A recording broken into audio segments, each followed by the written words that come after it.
The city of Darkness never slept. Its towers rose like sharp blades against a red sky, and the air was filled with the sound of machines. In the lower streets, smoke and dust covered the stone roads, and broken neon lights flashed in silence. Here, far from the shining palaces, lived those who had no names, no rights, and no dreams. They were called personal slaves. Among them was a young woman. She was small and thin, with scars across her arms and back. No one called her by name. To her master, she was simply property. Every day she carried heavy loads through the factory halls, her body trembling but never allowed to stop. Her voice was never heard. If she spoke without permission, pain would follow. She had learned one thing in her years of silence: hope was dangerous. Hope made you weak. Hope could get you killed. So she worked with her eyes down, hiding the fire that still burned inside her chest, but deep inside. In the secret corners of her mind, she asked herself questions she could never speak. Was this all life was meant to be? Was there nothing beyond these walls of steel and chains? The masters never let slaves look at the stars. But sometimes, late at night, when the guards grew lazy, she dared to tilt her head up. Through cracks in the broken roof, she saw small lights shining in the distance. Stars, to her. They looked like tiny holes in the dark, as if freedom was waiting on the other side. One night, as she worked, her master dragged her into the market square. It was a place where the rich came to display their wealth, buying and selling not only goods, but people. She stood there, her hands bound with cold iron, her head lowered as the master barked numbers to the traders. Around her, the crowd laughed, drank, and bargained. She felt their eyes on her. Some looked at her with hunger, others with boredom. To them, she was not a person, only a tool, a thing to be bought and used. She forced herself to stay still, to stay silent, but then, among the noisy crowd, she noticed something strange. A man stood apart. He did not wear the robes of the rich, nor the hard armor of soldiers. His clothes were simple, almost torn, and his boots were covered with dust from long roads. He looked tired, older than his years, but his eyes were sharp. They did not wander with lust like the others. They stopped on her and stayed there. Her heart tightened. No one ever looked at her like that. It was not pity, nor desire. It was something else. Something she could not name. The master called out prices, waving his hand. Traders laughed. She is weak. One shouted, not worth a single coin. Another sneered. The man stepped closer. His voice was steady, quiet, but strong. How much? The master laughed at him. You? You have no money, wanderer. Do not waste my time. The man reached into his pocket. His hand shook slightly as he pulled out a single coinold, scratched the last piece of metal he owned. He held it out. This is all I have. The crowd roared with laughter. A coin for a slave. Fool. Someone shouted, but the master saw something in the man's eyes. Perhaps it was desperation, or maybe determination. With a cruel smile, he snatched the coin. Fine, he spat. She is yours. Take her. Let us see how long before you regret it. Her chains were unlocked, and she stumbled forward, confused. She had been sold many times before, but never for so little. Never with such a strange silence. She looked at the man, expecting cruelty, expecting the whip. But he only turned, nodded for her to follow, and walked away from the crowd. For a moment, she did not move. Freedom was a word she had never touched. Could this be a trick, a trap? The master's laugh rang in her ears. The crowd's mockery burned her skin. Slowly, her legs moved. One step, then another. She followed the man into the shadows of the street. The city noise grew distant. The smoke faded into night air. For the first time in years, she could breathe without command. Yet fear still clung to her. she whispered inside her mind. Who is this man? Why spend his last coin on me? She did not dare ask aloud. Her voice felt locked deep in her chest. She walked behind him, her hands still shaking. Her thoughts racing like fire. He stopped under a broken streetlight and turned slightly. His eyes meeting hers once again. "You are free now," he said quietly. The words struck her like lightning. Free. She almost laughed. No one was free in Darkness. Not slaves, not even the poor. Freedom was only a dream whispered in the dark. And yet, he had said it. Simple words. Dangerous words. Words that made her heart beat faster. As they walked deeper into the night, the city lights faded. In the sky above, the stars glimmered brighter. She lifted her head just for a moment and let herself look at them. Something stirred inside her. Something she had buried long ago. Hope, but she did not know that her story was only beginning. For freedom always has a price. And in the shadows of Darkness, someone had already noticed her escape. The hunt had begun. The streets of Darkness were never kind at night. Wind carried the smell of oil and smoke, and shadows hid thieves waiting for the weak. The man walked ahead, steady, silent. Behind him, the freed slave followed, her steps unsure, her heart heavy with fear and confusion. She had been freed with a single coin, but the word freedom felt empty. She had no home, no food, no place in this world. In her mind, chains were still heavy on her arms. She wanted to ask him why he had chosen her, why he had thrown away everything for a stranger, but her lips could not form the words. Years of silence had stolen her voice. The man stopped at an old stone archway where broken lanterns glowed faintly. He turned, and for the first time, he spoke her way. His voice was calm, deep, but tired. "You don't have to fear me," he said. "I will not hurt you." She stared at him, unsure if she could believe. His eyes were dark but not cruel, filled with something strange. Something almost gentle. He motioned for her to sit on the cold steps of the archway. She lowered herself slowly, still watching him with suspicion. He sat across from her, pulling a small cloth bag from his side. Inside were only crumbs of dried bread and a half-empty flask of water. He placed them before her without a word. Her stomach twisted with hunger. Carefully, she reached out, her hands shaking, and took the bread. It was dry, hard, but to her it tasted like a feast. She ate quickly while he sipped from the flask and looked into the dark street beyond. Finally, he spoke again. "I was a soldier once. I fought for kings who did not care about us. When the war ended, I had nothing. No coin, no home, no family. Only this last piece of silver." He tapped his empty pouch with a faint smile. "Now even that is gone." She froze. Why would a man with nothing spend his last coin on me? As if he read her thought, he said softly, "Because I could not watch any more. The world has too many chains, too many voices silenced.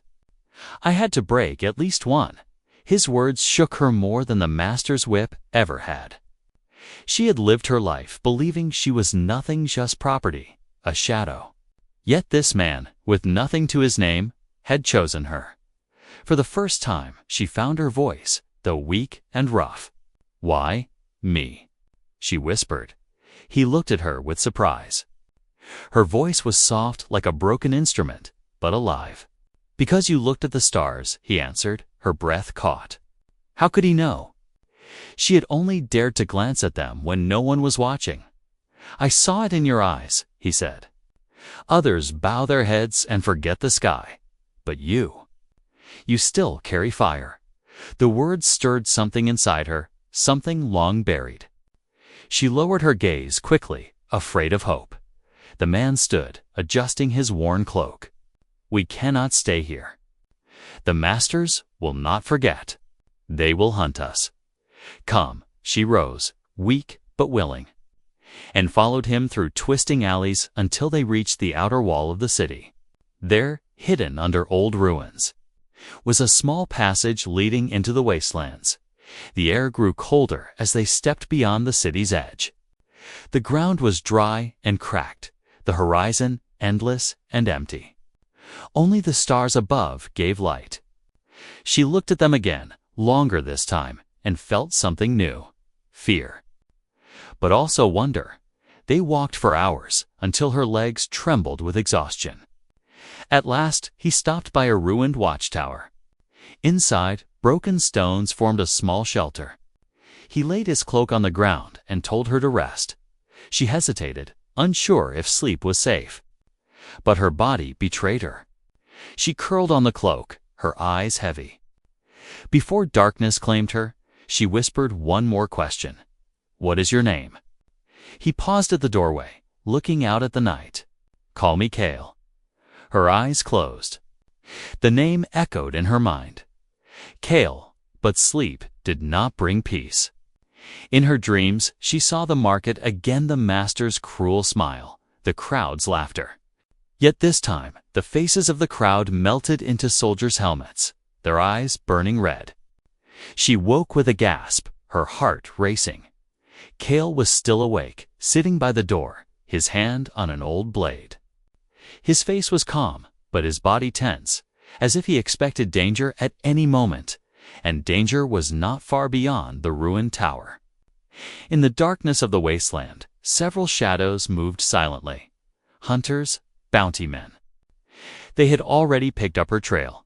She did not know yet, but her freedom was not just a gamble. It was a spark that would soon set fire to the empire. The night in the wasteland was silent, but it was not safe. The ruins around the old watchtower whispered with echoes of forgotten battles. And every gust of wind carried dust and fear. Kale did not sleep. His hand rested on the hilt of his old blade, his eyes scanning the horizon. He knew the hunters would come. Freedom was not given so easily in Darkness. The young woman, still nameless too, most woke with a start.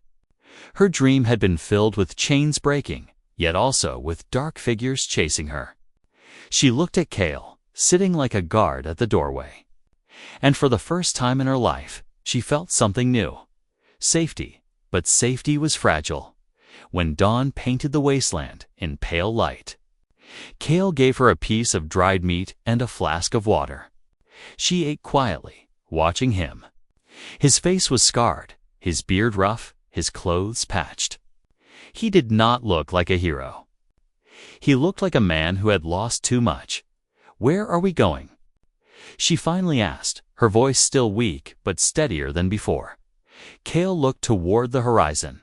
"Far from here. To a place where the master's chains do not reach." "If such a place still exists," she frowned. "And if it does not?" He gave a tired smile. "Then we will make one." The words were simple, but they struck deep inside her. Make one? Could a world without chains be built? She wanted to believe, but belief was dangerous. She lowered her eyes, hiding her thoughts. They walked together through the wasteland. Hours turned into days. The land was harsh. The sun burned by day, and the nights froze their bones. She stumbled often, but Kale never raised his voice, never struck her, never called her slave. Instead, he offered his hand when she fell, steady and patient. She could not understand it. To be treated as a person was more frightening than any chain. One evening, as the sun bled red across the horizon, Kale lit a small fire in the shelter of a canyon. The flames cracked softly, casting shadows on the rocks. She sat across from him, pulling her thin cloak tighter. "You never told me your name," Kale said suddenly. She froze. Her name had been locked away long ago, stolen by masters who said slaves did not deserve names. To speak it now felt like touching fire. He waited, his eyes calm. No pressure, no command. "Only patience, at last," she whispered it. "Leora," the sound was fragile, almost lost in the wind. But Kale smiled faintly. Leora, he repeated, as if giving it weight again. A good name. Hold it close. It is yours? Her chest tightened. She had not heard her name in years. It was like breathing air after drowning. She lowered her gaze, but this time tears stung her eyes. She quickly wiped them away. Ashamed, Cale said nothing. He only looked at the stars above, his hand resting near the fire.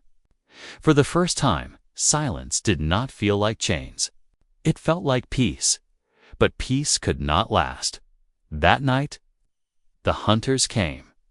Leora woke to the sound of crunching gravel outside the canyon. Shadows moved between the rocks, silent but steady. Cale was already on his feet, blade in hand. His body stiffened, his voice low. "Stay behind me." Her heart raced as dark figures stepped into the firelight. 3 men, armed with shock batons and iron nets. Bounty hunters. Their eyes were sharp, their smiles cruel. Cale, one of them, sneered. "Still playing hero, I see. The masters pay well for runaways. Hand her over, and maybe they'll let you live." Cale tightened his grip on the blade. She is free. She will not go back. The hunters laughed. Free? No one is free. Not here. Leora trembled. Fear told her to hide, to stay silent, to wait for the chain to return. But something in her heart burned. Cale had spent his last coin to free her. He had given her back her name. Could she really hide while he fought alone? The hunters rushed forward. Cale's blade flashed in the firelight. Steel met iron.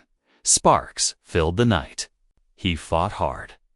But he was only 1 man against 3.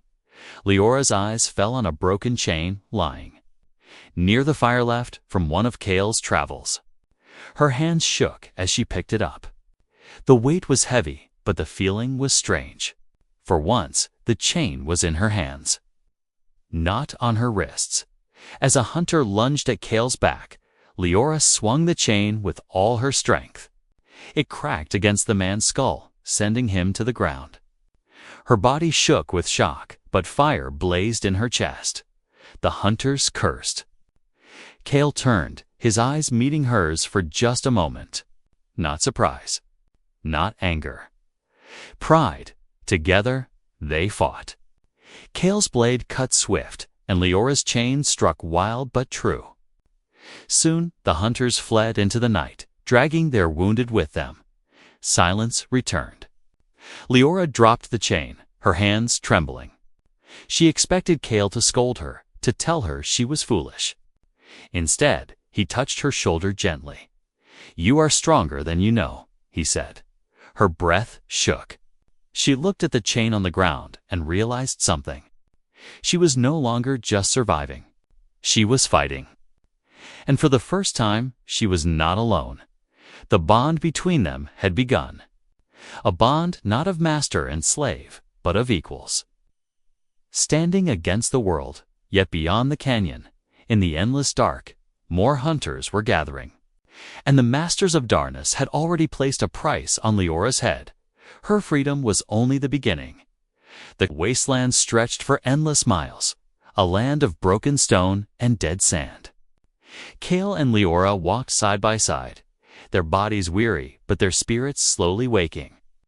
Each step carried them further from the city of chains, but closer to dangers they could not yet see. The fire from the canyon fight still burned in Leora's mind. She had raised a chain against her hunters, and in that moment something inside her had changed. No longer only a slave. No longer only silent. She had fought back and survived, but freedom was heavy. She felt the weight of every step, every breath, as though the world itself was waiting to crush her again. Cale noticed her silence. "Your hands still shake," he said gently. She looked down at her scarred palms. "I never held a weapon before," she whispered. He gave a faint smile. "Sometimes the world does not wait for us to learn. It forces us." They walked in silence for a time, until Cale stopped. His eyes were fixed on the horizon, where old ruins rose from the earth. Broken pillars stood like the bones of giants, half buried in sand. Leora frowned. "What is this place?" Kale's jaw tightened. A grave. For soldiers, for slaves, for anyone the Empire wanted forgotten. As they moved through the ruins, Leora felt the air grow heavier. Whispers seemed to echo in the wind, voices of the past. She touched one of the cracked stones and felt a strange warmth pulse under her skin. Kale watched her carefully. "Do you feel it?" She nodded slowly. "Like?" "The stone remembers." His eyes narrowed, but he said nothing. Instead, he guided her deeper into the ruins until they reached a broken statue lying in the dust. Its face was worn, but its features were strong eyes sharp, mouth proud. Something about it felt familiar to Leora, though she could not explain why. Kale crouched before the statue, brushing sand away from its base. "This is where it began," he murmured. "What began?" Leora asked. "The war," Kale said. His voice was low, filled with old pain. "I fought here many years ago. The Empire crushed a rebellion led by your people." Her heart skipped. "My people." He looked at her directly. "You were not born to chains, Leora. You were born to a bloodline the Empire fears. That is why they silenced your name. That is why they kept you hidden as a personal slave." Her chest tightened. The words felt unreal, like a story told to someone else. "No, I was nothing. I am nothing." Kale shook his head firmly. "You are more than you know. When I freed you, I did not choose at random. I knew who you were." Her breath caught. Anger sparked. "You knew?" "You knew what I was, and you said nothing." "I needed you to believe it yourself," he said quietly. "A name means nothing unless you claim it. A past means nothing unless you face it." She turned away, her mind spinning. Could it be true? Could she be more than a slave? She remembered the whispers of the stone, the fire in her chest, the hunters who wanted her alive. The puzzle pieces began to fit, but the picture frightened her. Before she could answer, a sound cut through the ruins. Hooves. Dozens of them. Kale's face hardened. "We have to move." Now, they ran through the broken pillars as dust clouds rose in the distance. Riders in black armor thundered toward the ruins, carrying banners marked with the Empire's crest. Soldiers, not hunters. Leora's breath tore at her lungs as they sprinted through the maze of stone. Arrows whistled through the air, striking the ground near their feet. Kale slashed at a fallen rope, sending part of the ruins crashing down to block the path. They ducked into a hidden passage beneath the statue, crawling into darkness as the soldiers' shouts echoed above Dot. In the dim light, Kale's voice was steady but urgent. "This is no longer about one coin, Leora. The Empire knows you are alive. They will not stop. Not until you are captured. Or dead." Her hands trembled, her mind filled with fear.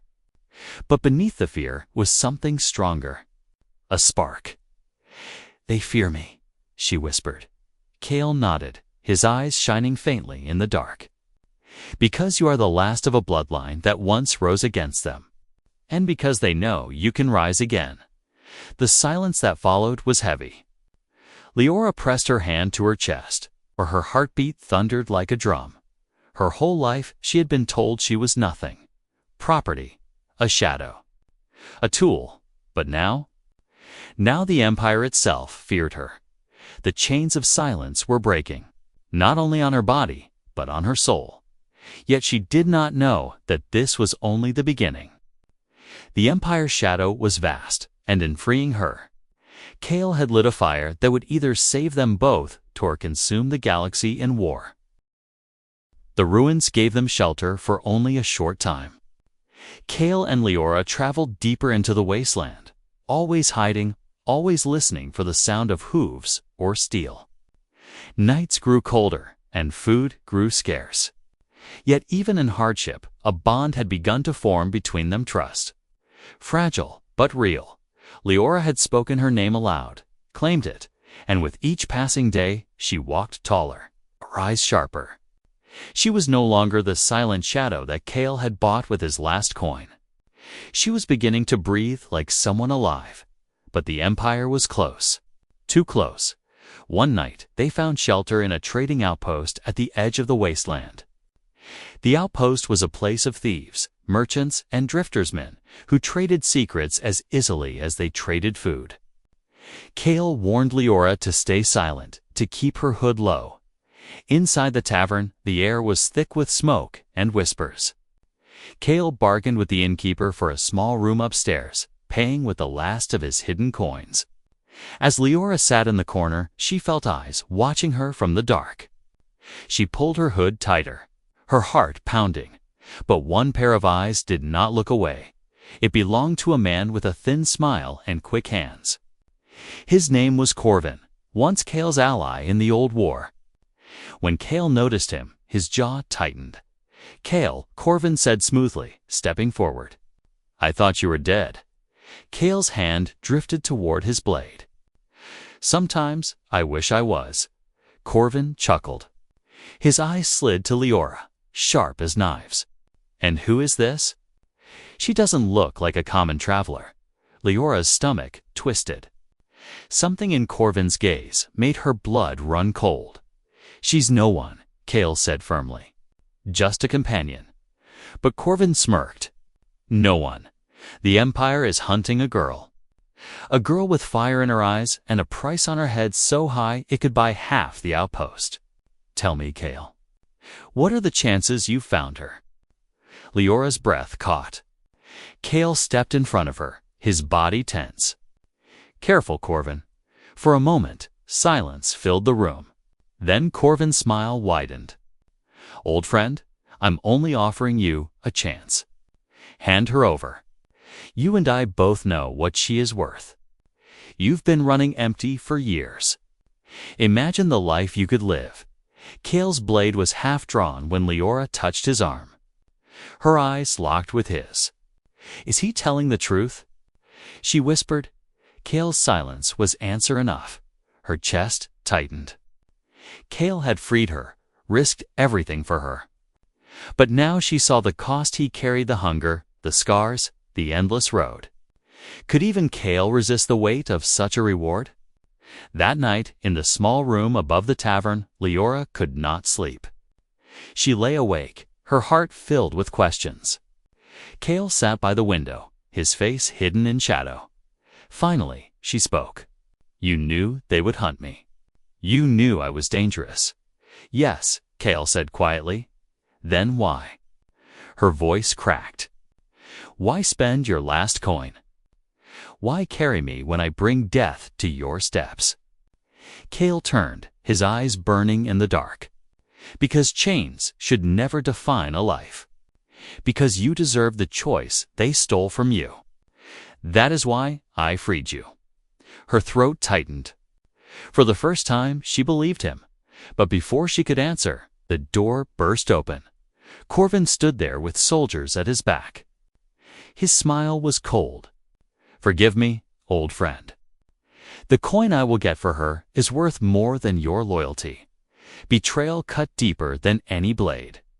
Cale drew his sword, but the soldiers poured into the room. Steel clashed, and the small chamber erupted in chaos. Leora ducked as blades struck walls, sparks flying in the dark. Cale fought with fury, but he was outnumbered. A soldier's strike caught him across the side, and he fell to his knees.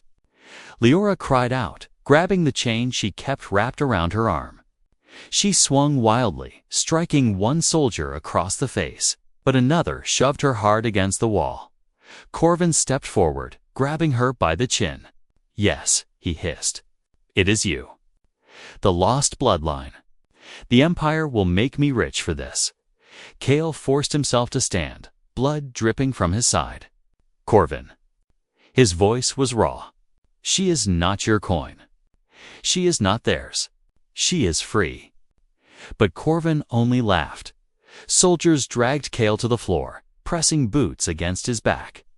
Leora struggled, but the chains slipped from her hands. For a moment, despair filled her chest. Was this how it ended? Saved by one man, only to be betrayed by another. Her heart pounded like thunder. She felt the same fire she had felt in the canyon, but stronger now. It burned through her fear. She screamed not in pain, but enraged hands slammed her head against the soldier's arm. Breaking free for just an instant, the room filled with chaos. Cale, bleeding and half-broken, still fought to rise. Soldiers cursed as Leora grabbed her chain once more, fire blazing in her eyes. And in that moment, everyone in the room saw the spark of rebellion, glowing in the heart of a girl once called slave. The tavern burned with noise and fury. Soldiers pressed Cale to the ground, their blades ready to end him. Corvin's laughter filled the room as Leora struggled in the soldier's grip. "You thought you could run," Corvin sneered, gripping her arm. But slaves always returned to chains. Always. Leora's heart pounded like war drums. She saw Cale's blood on the floor, his breath ragged, yet his eyes still defiant. He had freed her, given her back her name, risked everything for her. And now, because of her, he would die. Something snapped inside her. For years, chains had weighed her down. They had cut her skin, silenced her voice, broken her spirit. But now, as soldiers bound her wrists once more, she realized something. Chains were not only prison. Chains could also be weapons. With a sudden cry, Leora twisted her body, wrenching the chain from the soldier's grasp. She swung it wide, the iron links slicing through the smoky air. The chain cracked against the soldier's jaw, sending him crashing into the wall. The room froze for a heartbeat. Then chaos exploded. Leora spun like a storm, her chain flashing with each strike. She had no training, no form, only fury and fire. But it was enough. The soldiers, caught off guard by the girl they thought broken, stumbled back under her wild assault. Cale seized the moment. With a roar, he broke free of his captors, his blade rising once more. Bloodied but unbroken, he cut through the nearest soldier, fighting at Leora's side. Corvin's smirk faltered. "What are you doing?" He shouted at the soldiers. "She's nothing. Take her down." But she was no longer nothing. Every strike of her chain carried years of pain. Years of silence, years of chains turned to fire. She struck one soldier across the arm, another across the chest, the links wrapping and pulling, turning their own strength against them, the tavern's other patrons drifters. Thieves, forgotten men, watched in awe. A slave, once silent, now fought like a lioness against the Empire's soldiers. Whispers filled the smoky room. "She fights back. She's one of them." The lost bloodline? Maybe. Maybe the chains can be broken. Hope spread like sparks across dry grass. Corvin saw it and grew desperate. He lunged at Leora, pulling a dagger from his belt. His voice was venom. "You are mine, girl. You were always meant to be a slave." Leora's eyes burned. Not anymore. She swung the chain with all her strength. The links wrapped around Corvin's wrist, yanking the dagger from his hand. With another pull, she dragged him to his knees. For the first time, Corvin looked afraid. Cale, standing behind her with his blade dripping, gave a nod. "End it, Leora. End the chains." The room held its breath. Leora tightened her grip, her scars burning as if every chain she had ever worn was guiding her hand. She looked into Corvin's eyes and saw not only him, but every master, every whip, every voice that told her she was nothing. Her voice rang out, strong, clear, unshaken.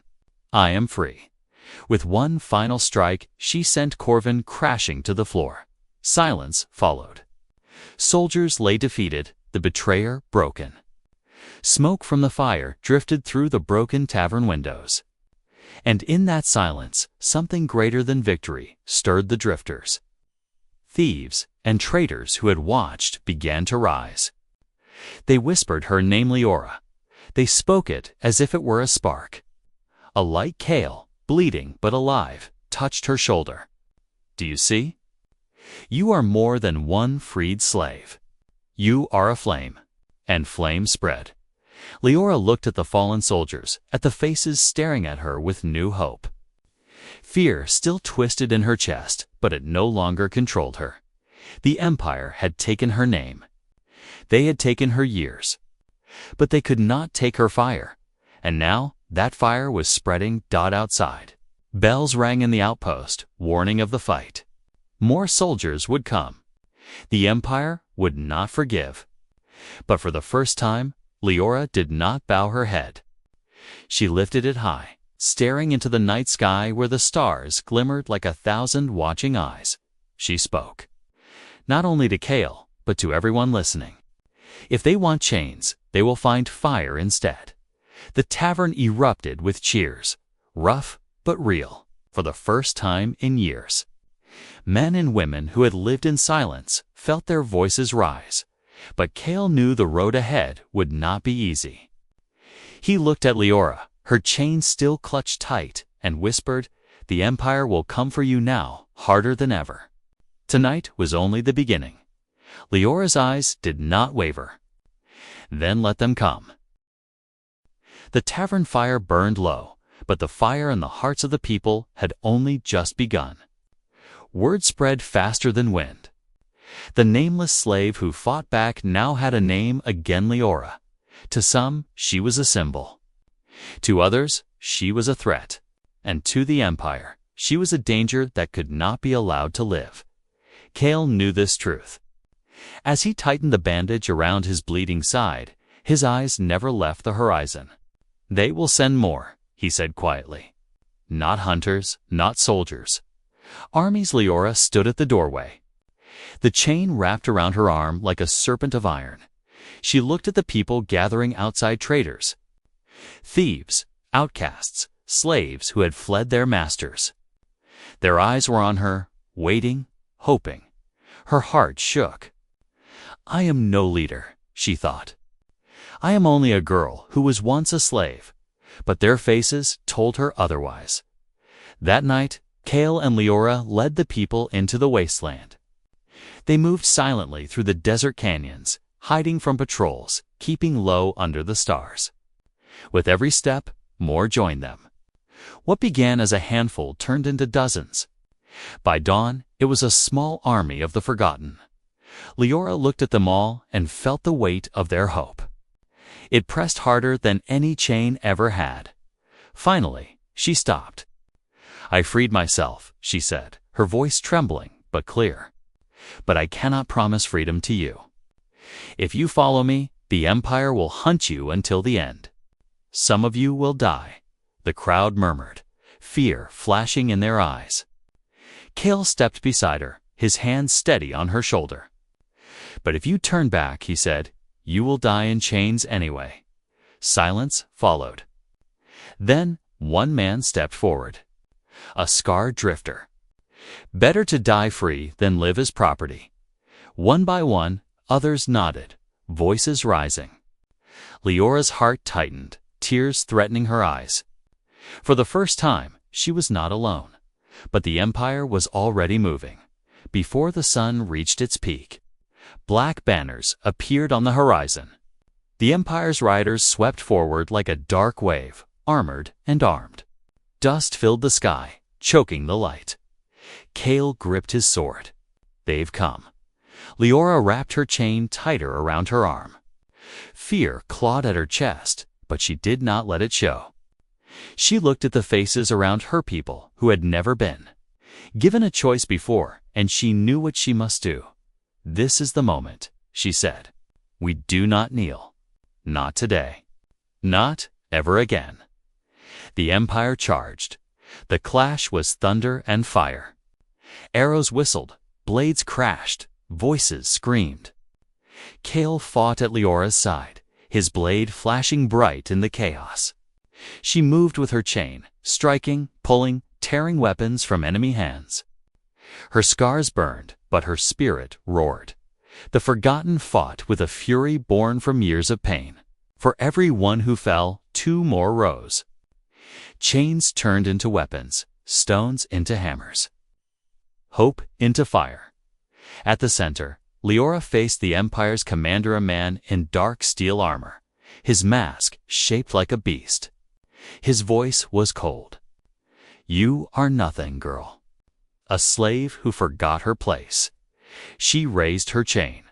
"No, I am free, and I will never bow again." Their battle shook the ground. His blades struck with power, her chain moved with fury.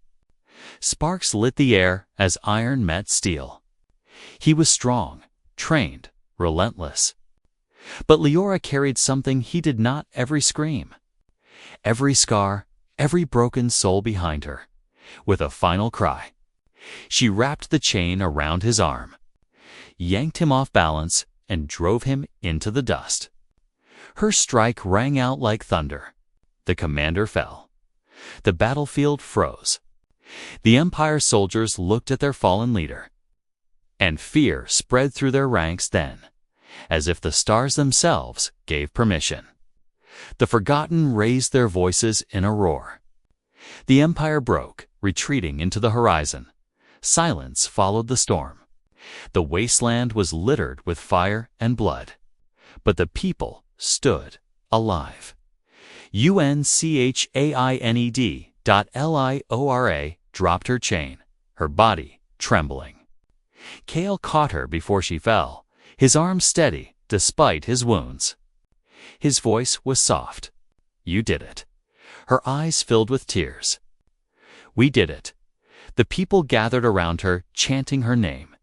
Leora, Leora. Not as a slave, not as property. As a leader, as hope, but even in victory, a choice weighed heavy on her heart. Kale saw it in her eyes. "You have 2 paths," he said gently. "You can leave this war behind. Come with me, live in peace. Or you can stay, lead them, and keep the fire alive." She looked at him, at the people, at the stars above. For the first time, she had the power to choose her life. Her voice was steady, clear. "I choose both." She reached for Kale's hand, holding it tight. "I will not leave these people. But I will not walk alone either. If you stand with me, we can build a world without chains." Kale smiled faintly, his tired eyes softening. "Then I stand with you. Always." The night sky stretched above them, endless and bright. The stars no longer looked like holes in the dark. They looked like paths to new worlds, new hope, new freedom. And so, the story of the nameless slave ended. But the story of Leora, breaker of chains, had only just begun.